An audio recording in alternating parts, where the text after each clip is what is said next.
नमस्ते दोस्तों। आज हम शुरू करने वाले हैं, जिस टॉपिक पर चर्चा करने वाले हैं वो है introduction to the Indian constitution. आखिर आज हम क्या क्या पढ़ेंगे। देखिए, सबसे पहले आज हम जानेंगे कि हमारा प्रस्तावना क्या है।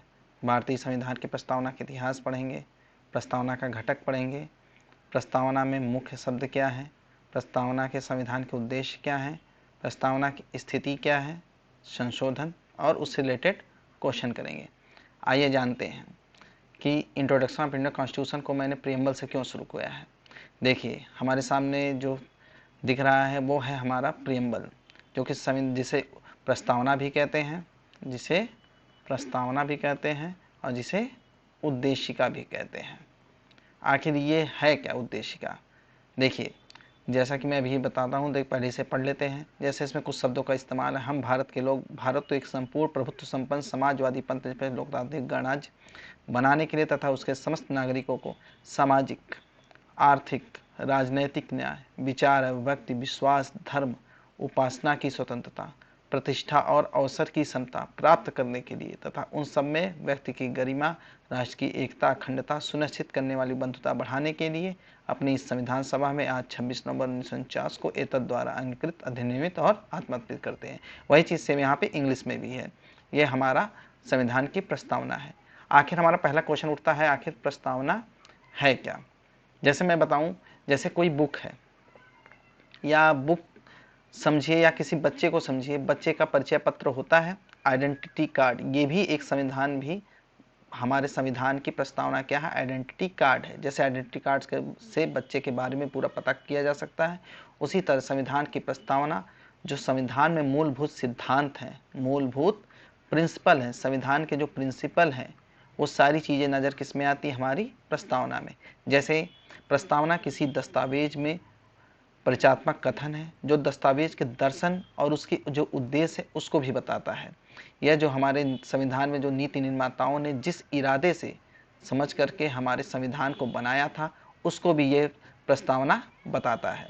इसमें संविधान के स्रोत के बारे में पता चलेगा, उसकी नेचर क्या है, संविधान आखिर कहना क्या चाहता है, इसका उद्देश्य, आखिर संविधान हमने बनाया किस लिए, ये भी उसमें बताता है।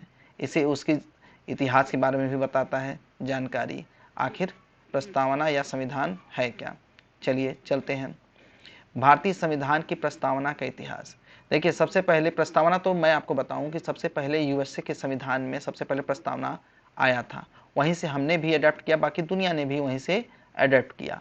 लेकिन सबसे पहले जवाहरलाल नेहरू ने जब संविधान बनाने का निर्णय लिया गया था, जब बनकर तैयार हो गया था लगभग, तो 13 दिसंबर 1946 को संविधान सभा में इसको पेश किया गया था। किसने, जवाहरलाल नेहरू ने। उसके बाद 22 जनवरी 1947 को ये जो संविधान का उद्देश्य है उसको हमने अडेप्ट कर लिया। ठीक है, आगे चलते हैं। प्रस्तावना के घटक।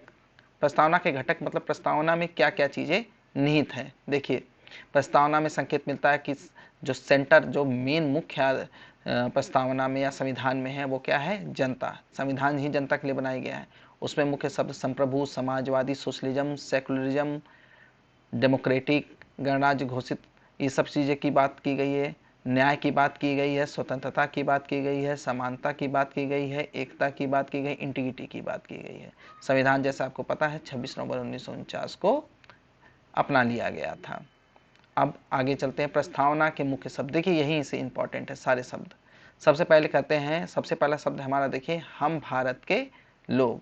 भारत के लोगों से बात की जा रही कि जो संविधान बनाया गया है, जो संविधान बनाया गया है उसमें जो मुख्य है, मुख्य क्या है, हमारी जनता है। ये संविधान जनता के लिए बनाया गया है, भारत के लोगों के अंदर संप्रभुत्व को। दूसरा है संप्रभु। संप्रभु को इंग्लिश में क्या कहते हैं, सॉवरेन। सॉवरेन मतलब संप्रभुता। संप्रभुता का मतलब होता है कि भारत अपने आंतरिक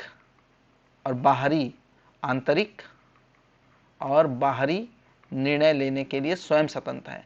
हम किसी के कॉलोनीज नहीं हैं, हम अपने आंतरिक और बाहरी निर्णय स्वयं लेने के लिए स्वतंत्र हैं। देश में विधायिका है, कानून बनाने की शक्ति है। तीसरा है सोशलिज्म।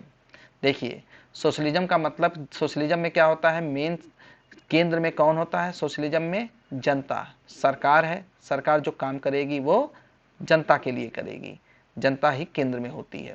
समाजवादी का मतलब ये थे, देखिए भारत में दो टाइप के लोकतांत्रिक समाजवाद होते हैं। एक होता है लोकतांत्रिक समाजवाद। लोकतांत्रिक समाजवाद का मतलब होता है, देखिए लोकतांत्रिक समाजवाद भी दो टाइप का होता है, एक मार्क्सिज्म, एक गांधीज्म। तो भारत जो सोशलिज्म अपनाता है वो गांधीवादी सोशलिज्म, ज़्यादातर हम गांधीवादी विचारधारा को फॉलो करते हैं। हम जो भी पॉलिसी बनाए उस पर हम जनता के लिए बनाते हैं। ठीक है, हमारे यहाँ कैसी अर्थव्यवस्था है? मिश्रित टाइप की। इसमें निजी लोगों भी हैं और प्राइवेट संस्थान भी और सरकारी, दोनों साथ में चलते हैं। ऐसा समाजवाद हमारा है जिसमें निजी और प्राइवेट संस्थाएं, निजी, प्राइवेट और सरकारी संस्थाएं साथ में काम करती है। देखिए यहाँ लिखा है लोकतांत्रिक तरीकों से समाजवादी लक्ष्यों की प्राप्ति, यह एक मिश्रित अवस्था में रखता है। देखिए समाजवादी शब्द जो है पहले हमारे संविधान में नहीं था, उसके आदर्शों में निहित था। जब हम संविधान का प्रियम्बल पढ़ते हैं तो उसमें लगता है कि समाजवादी विचारधारा पहले से है, लेकिन 42वें संशोधन 1976 के द्वारा ये हमने अपने प्रियम्बल में उसको जोड़ दिया। जो चीज़ पहले थी अब हमने उसको लिख दिया। दूसरा है सेक्युलरिज्म, धर्मनिरपेक्ष। आखिर धर्मनिरपेक्ष का मतलब क्या होता है? धर्मनिरपेक्ष का मतलब होता है कि भारत सभी धर्मों के लिए समान सम्मान करता है। मतलब सभी धर्म, भारत या इंडिया का कोई भी विशेष धर्म नहीं है। कोई भी विशेष धर्म का मतलब जैसे पाकिस्तान है, पाकिस्तान अपने यहाँ क्या करता है? पाकिस्तान क्या करता है? पाकिस्तान ने अपने देश के लिए क्या किया है? इस्लाम को अपना धर्म माना है। लेकिन भारत ने क्या किया? भारत कहता है कि इंडिया का कोई धर्म नहीं है। समाजवाद, धर्मनिरपेक्ष मतलब क्या है? धर्मनिरपेक्ष मतलब इंडिया का कोई विशेष धर्म नहीं है, इंडिया का कोई विशेष धर्म नहीं है। ठीक है, जैसे पाकिस्तान इस्लाम धर्म को मानता है, उसने संविधान में अपने को अपना लिया है, लेकिन भारत क्या कहता है? यहाँ पे सभी धर्मों को समान तरीके से देखा जाता है, सभी धर्मों को समान तरीके से देखा जाता है। ठीक है, अब हम अगला शब्द आते हैं डेमोक्रेटिक की बात हो रही है। डेमोक्रेटिक, आखिर डेमोक्रेटिक का मतलब क्या है? डेमोक्रेसी का मतलब होता है लोकतंत्र। क्या होता है? लोकतंत्र। आखिर लोकतंत्र में हम क्या करते हैं? लोकतंत्र भी दो टाइप का होता है, प्रत्यक्ष और अप्रत्यक्ष, जिसमें हम अपने रिप्रेजेंटेटिव को चुनते हैं, और वो रिप्रेजेंटेटिव हमारी तरफ से, जनता की तरफ से सरकार को चुनती है और वो सरकार जनता के लिए काम करती है।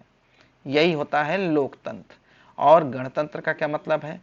गणतंत्र का भी मतलब वही है कि हमारे यहाँ कैसी व्यवस्था, जैसे पहले राजतंत्र होता था जिसमें राजा अपने बेटे को राज दे देता था, लेकिन अब हमारे यहाँ क्या है? गणतंत्र। गणतंत्र का मतलब ये होता है कि जनता जो है इलेक्शन के माध्यम से सबको चुनेगी। ठीक है, इसकी बात हो रही है। आइए नेक्स्ट टॉपिक में चलते हैं। न्याय। हमारे संविधान में किसकी बात की गई है? न्याय की बात की गई है। कैसा न्याय?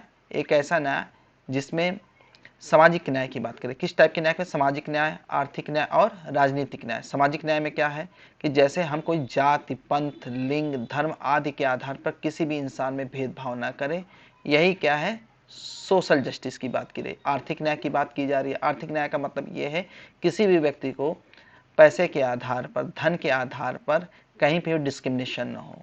ठीक है, उसे न्याय, कोई भी भेदभाव न किया जाए धन के आधार पर। प्रत्येक व्यक्ति को समान पद पर हो, समान वेतन मिलना चाहिए। ऐसा ना हो कि एक ही पोस्ट पे दो व्यक्ति हों, उनको अलग अलग वेतन मिलता हो। ये भी क्या है? आर्थिक न्याय की बात की रही है। राजनीतिक न्याय। राजनीतिक न्याय का मतलब है कि किसी भी राजनीतिक अवसर, अगर दो व्यक्ति इलेक्शन लड़ना चाह रहे हैं तो दोनों को हक है कि वो इलेक्शन लड़ सकते हैं। किसी भी न्यायिक संस्था में जाना चाह रहे हैं या राजनीतिक संस्था में जाने का हक सबको है। ठीक है, उसकी बात की जा रही है। समानता की बात की रही है। हमारे संविधान में आर्टिकल 14 से लेकर के 18 तक हम इक्वालिटी की बात करते हैं, चाहे वो जाति से हो, चाहे पंथ से हो, चाहे लिंग से हो, चाहे धर्म, हर आधार पे हम समानता की बात करते हैं। स्वतंत्रता, आर्टिकल 19 से लेकर आर्टिकल 19 में खास तौर से आर्टिकल 19 से लेकर के 23 तक हमने स्वतंत्रता की बात की है, फ्रीडम की। जैसे प्रेस की स्वतंत्रता आर्टिकल 19 में है, बोलने की स्वतंत्रता, कहीं पे जाने की स्वतंत्रता, वहाँ पे घर लेने की स्वतंत्रता, जमीन लेने की स्वतंत्रता, इस टाइप की स्वतंत्रता की बात हमने संविधान में की है। बंधुत्व की भावना, फ्रेटर्निटी की भावना, चाहे कोई भी पंथ से आदमी हो, कोई भी बिरादरी से हो, कोई धर्म से हो, सबको आपस में बराबर है कि सब लोग भाईचारे को बना के रखें। ये भी हमारे संविधान में निहित है। आगे चलते हैं। देखिए, प्रस्तावना पे काफ़ी डिबेट किया गया हमारे संविधान में, क्या यह संविधान का हिस्सा है या नहीं है। ठीक है, सुप्रीम कोर्ट ने समय समय पर बहुत सारे निर्णय दिए। जैसे सबसे पहला बेरुआबरी मामला, बेरुआबरी बनाम भारत संघ, इसमें उस समय सबसे पहले संविधान में कहा गया कि यह संविधान का हिस्सा नहीं है, किसको संविधान का हिस्सा नहीं माना गया, किसमें, बेरुआबरी मामले में। दूसरा, जो संविधान जब केशवानंद भारती मामला 1976, इसमें क्या किया गया केशवानंद भारती मामले में कि संविधान को क्या किया गया, प्रस्तावना, संविधान की प्रस्तावना को संविधान का हिस्सा माना गया। और ये भी कहा गया कि संविधान में संशोधन या संविधान के प्रियम्बल में संशोधन मैं कहूँ किया जा सकता है, उसमें नए शब्द जोड़े जा सकते हैं, लेकिन संविधान की जो मूल भावना होगी, मूल सिद्धांत होंगे, जो प्रिंसिपल होंगे, हम उसको बदल नहीं सकते। अगर कोई भी सरकार ऐसा काम करे, वो भी कोई भी गवर्नमेंट संविधान के प्रियम्बल को चेंज करना चाहेगी, उसके मूलभूत भावना को बदलना चाहेगी, मूल भावना को बदलने की कोशिश करेगी, तो सुप्रीम कोर्ट क्या करेगा, उसको नन और वैलिड कर देगा, उसको उस कोई भी संशोधन को उसको निरस्त कर देगा। कौन कर सकता है, सुप्रीम कोर्ट। क्यों, सुप्रीम कोर्ट को संविधान का अभिभावक भी कहते हैं।